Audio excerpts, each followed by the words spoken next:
teman-teman, balik lagi bersama aku Dida dan saya Sukma di bisik-bisik bareng di bisik-berisik.id. Bisik-bisik bareng kali ini kita mau ngomongin tentang toxic family. Teman-teman pasti pada tahu kan toxic family itu apa, atau mungkin malah sedang ada di lingkungan yang kayak gitu. Tapi semoga enggak ya, semoga kita semua berada di lingkungan dan keluarga yang bahagia. Amin. Oke, untuk pertama kita ngomongin toxic family itu apa sih? Iya, dari sepemahaman kita nih, toxic family itu adalah racun yang berada di keluarga gitu. Toxic family ini juga timbul bukan hanya dari orang tua ke anak, atau anak ke orang tua, atau suami istri, tapi bisa juga dari keluarga terdekat kita kayak gitu, ayah om tante, kakak kita, nenek kakek juga bisa juga, yang mana seharusnya kita merasa nyaman dalam lingkungan keluarga itu gitu, memberikan charger energi yang baik ke kita. Tapi justru ketika kita berada di lingkungan toksik ini, kita merasa tidak nyaman kayak gitu ya, kita merasa nggak disayang, kita merasa nggak aman, padahal diharapkan nih keluarga tuh sebagai tempat teraman untuk seluruh anggota keluarga. Tapi karena ada racun-racun ini nih, makanya kita jadi merasa kurang nyaman, dan mungkin kita juga bisa dapet kekerasan fisik juga selain kekerasan mental atau verbal ya Kak. Iya. Tanda-tandanya itu diantaranya yaitu tadi merasakan ketidaknyamanan kayak gitu. Terus ada juga yang tidak mendapatkan kasih sayang sepenuhnya mungkin.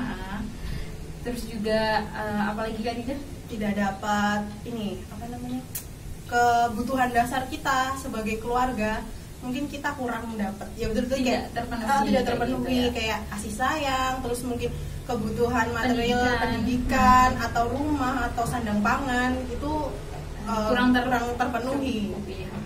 Mungkin kalau semisal contohnya dari pendidikan, mungkin orang tua itu cukup gitu ya, dengan secara finansialnya cukup, tapi mereka lebih mementingkan kepentingan pribadinya daripada untuk kebutuhan si anak atau keluarga kayak gitu. Mungkin bisa seperti itu ya, bisa dibilang toksik juga kayak gitu.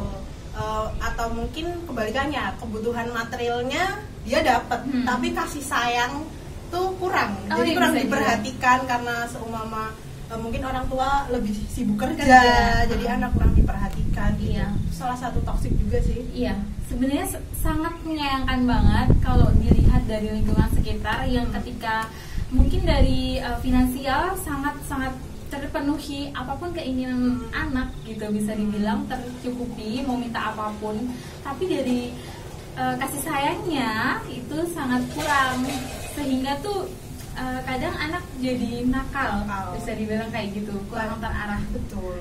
Mungkin nakal kayak gitu juga bisa terpengaruhi karena itu. Dia nyari perhatian bapak ibunya atau keluarga yang lain biar diperhatikan dengan cara yaitu nakal. Tapi kebanyakan malah biasanya nih yang aku lihat nih, keluarga yang kayak gitu, yang anak-anaknya nakal karena mencari perhatian keluarganya atau orang tua gitu, itu tuh malah orang tuanya malah kayak nggak bertanggung jawab, kayak nggak mengakui kalau itu anaknya, gimana ya, kayak kadang ada yang ya malah menyalahkan anak, kadang ada kayak gitu juga. Itu sebenarnya juga kasihan sama anaknya kayak gitu, kalian malah kamu itu nakal gini kayak gitu, tapi dia nggak mau introspeksi diri sebenarnya anak nakal karena apa sih. Iya. Terus tanda-tanda yang lain nih, salah satunya yaitu anggota keluarga kita sering mengkritik kita terlalu keras. Jadi dia mengkritik tapi kadang nggak ngasih solusi gitu loh. Dan apapun yang kita perbuat, yang kita lakuin, mungkin itu menurut kita positif, tapi menurut mereka tuh itu sesuatu yang nggak benar. Dan jadi mereka tetap mengkritik aja semua yang kita lakuin gitu. Iya, serba salah di depan mereka kayak gitu. Jadinya nanti bisa ke manipulatif juga ya Mbak. Betul. Jadi kayak manipulatif tuh kayak sering ngatur, kamu nggak usah gini, lebih baik tuh kamu kayak gini karena yang baik menurut mereka. Ya kayak gitu, bukan yang baik menurut kita mungkin. Iya. Padahal kalau saya menerapkan sebagai anak, tidak sepenuhnya orang tua atau orang yang lebih tua dari kita itu selalu benar. Kayak gitu. Kita alangkah baiknya juga kita diberikan kebebasan untuk mencari apa ya, hidup kita sendiri gitu ya, jalan hidup kita sendiri. Kita tahu di mana posisi kita yang baik untuk kita gitu. Jadi untuk di sisi lain juga belajar bertanggung jawab, bisa dibilang kayak gitu ya. Apalagi untuk seumuran kita yang udah menginjak umur dewasa, pastilah kita juga sudah mempunyai penilaian itu bener apa enggak, ini bagus untuk aku atau enggak ya, gitu. Kita bisa nggak untuk menjangkau itu ya, kayak gitu. Kayak orang tua tuh sebagai pengingat aja mungkin ya, sama motivasi. Betul. Terus ada lagi nih Kak, tanda-tanda yang ini tuh udah toksiknya keterlaluan banget. Yaitu kalau udah ke fisik atau kekerasan fisik. Nah, itu salah satu yang terlihat banget sih kalau udah ada kekerasan fisik. Iya, gitu kayak KDRT mungkin kepada istri atau kepada anak, kayak gitu tuh salah satu toxic family sih. Itu sangat disayangkan sekali ya kalau udah ke fisik itu rasanya ikut sedih gitu. Karena selain kita melukai secara fisik, secara tidak langsung akan berpengaruh ke mental juga, bukan? Ya, betul. Apalagi kalau yang ngelakuin itu orang yang kita sayang, pasti tambah remuk pasti. Trauma gitu bisa jadi ya. Betul. Semoga teman-teman yang di rumah tidak mengalami hal-hal dengan tanda-tanda seperti itu ya. Amin. Dan semoga kalian juga bukan salah satu anggota keluarga yang toksik ya. Iya, amin. Tapi tenang aja, kita punya cara untuk mengatasi, bukan mengatasi sih, menghadapi. Iya, ada beberapa cara untuk menghadapi jika teman-teman memang berada dalam keluarga yang toksik. Di antaranya ada yang pertama, yaitu kita harus menghindari konflik dengan keluarga atau anggota keluarga kita yang toksik. Sebisa mungkin meminimalisir adanya konflik dengan mereka. Karena kalau konflik muncul nih, biasanya ketoksikan mereka tuh juga bakalan muncul. Iya. Jadi kalau memang suasananya lagi tidak mendukung, jangan nambah-nambahin apa ya, tambah ngasih api perkara, gitu. tambah perkara lagi. Tapi sebisa mungkin untuk mereda gitu. Atau mungkin bisa menghindar. Malah kalau bisa menghindar aja, kita nggak usah ikut dalam permasalahan itu gitu. Iya. Terus kita juga harus bisa menyaring mana yang harus bisa kita katakan atau ceritakan, tidak yang bisa diceritakan. Tidak semua hal pribadi kita bisa di-share ke keluarga atau orang terdekat di lingkungan kita kayak gitu. Ya, apalagi kalau kita udah sadar kalau salah satu anggota keluarga kita tuh ada yang toksik ya. Itu sangat bahaya banget kalau semuanya sampai bocor kayak gitu. Ya, karena biasanya mereka bakalan ikut campur. Masalah apapun mereka bakal ikut campur. Dan itu malah biasanya bikin kita tambah stres nggak sih? Iya, bisa jadi memperkeruh suasana. Iya, benar. Dan mungkin bisa menghentikan langkah impian kita. Betul. Karena biasanya suka ngatur-ngatur ya. Bener banget. Ya, keluarga toksik. Cara menghadapi selanjutnya, kita bisa jadi seorang pemaaf. Jadi jangan berharap kita itu akan mendapatkan apa ya, ucapan maaf gitu dari seorang yang toksik kayak gitu. Karena biasanya orang-orang kayak gitu tuh dan keluarga yang toksik tuh susah berubah ya Kak. Iya. Mungkin ada yang berubah tapi kebanyakan tuh susah berubah. Susah. Karena itu udah karakter berada di luar kontrol kita. Iya betul. Dan kalaupun orang itu berubah kan nggak mungkin karena kita, pasti ya karena dia sendiri. Dia sendiri. Kita nggak bakalan bisa ngerubah orang kan. Iya, kesadaran dirinya sendiri kayak gitu. Jadi alangkah baiknya ya, karena keluarga itu ya udah dari sananya. Sananya. Mau nggak mau kita harus terima. Iya, nggak bisa kita tukar tambah sama apapun. Ya itu keluarga kita. Jadi kita harus bisa memposisikan diri kita yang ya udah kita memahami lah kondisi keluarga kita seperti apa. Tidak usah dijadikan dendam kayak gitu, karena dendam kan akan menyakitkan ya tentunya. Ya, dan itu malah jadi beban diri kita sendiri kan. Lalu selanjutnya tuh ini, kita harus belajar untuk mengatakan tidak dengan tegas kalau emang kita nggak mau melakukan sesuatu, walaupun itu berat ya, karena anggota keluarga ya, orang yang terdekat sama kita, orang yang pengen kita bahagiain nih. Tapi kadang kita ngerasa jalan untuk kita membahagiakan orang-orang tersebut tuh bukan seperti jalan yang mereka mau gitu.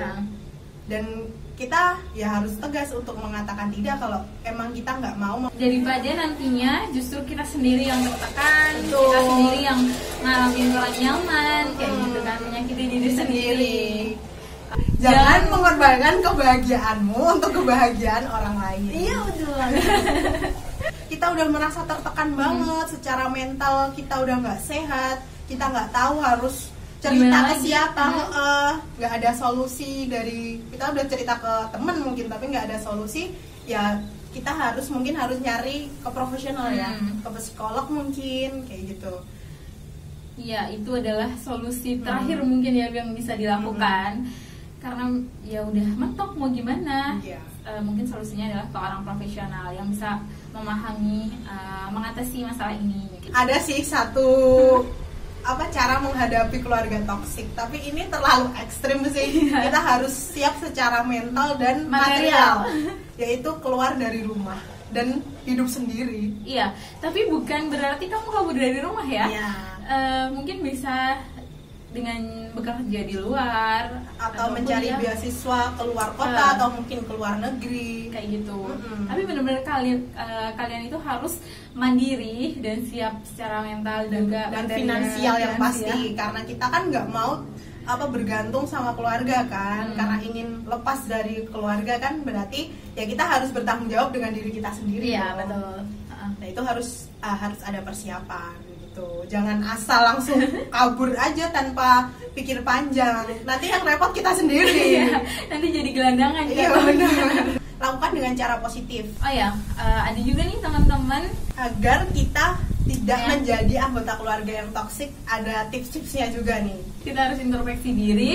Tidak selalu apa yang kita ucapkan, apa yang kita kerjakan itu semuanya benar kayak gitu. Jika semisal kita setelah melakukan ini atau kita mengambil tindakan ini ternyata terjadi konflik di suatu keluarga, entah sama om tante, orang tua atau saudara, adik kakak kayak gitu, berarti ada yang nggak benar nih, gitu kan?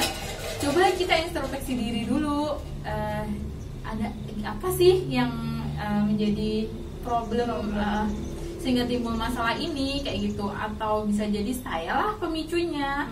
Terus selain itu mungkin kalau timbul problem dengan keluarga, kita bisa komunikasi dengan anggota keluarga tersebut. Oh ya. Jadi bisa bicara dari hati ke hati, sebenarnya apa sih mau kita, sebenarnya apa sih mau mereka. Nah, kalau kita udah ngomong nih, kita bisa nyari jalan tengahnya kayak gitu. Kunci utama itu komunikasi sih. Kunci utama dalam setiap hubungan, entah itu hubungan romantis atau hubungan pertemanan atau kekeluargaan, yaitu komunikasi sih. Yang pasti dikomunikasikan dengan baik, saling jujur ya. Sama aja kalau dikomunikasikan tapi tidak jujur, itu juga di belakang nanti konflik lagi. Saling jujur dan jangan menghakimi. Bener banget. Dan yakini bahwa kita bisa memutuskan rantai toxic family. Iya teman-teman, itu tadi sharing kita tentang toxic family. Semoga ada yang bisa diambil baiknya, semoga ada manfaat yang bisa diambil dari perbincangan kita tadi. Mungkin hanya sedikit sih, tapi ya semoga ada manfaat. Ada kurangnya mungkin bisa teman-teman tambahin lewat di kolom komentar, bisa sharing juga sama kita. Apakah kalian sedang ada di toxic family, terus gimana cara menghadapinya? Mungkin bisa sharing-sharing ke kita gimana tips dan triknya nih. Jangan lupa like, comment, subscribe, and share.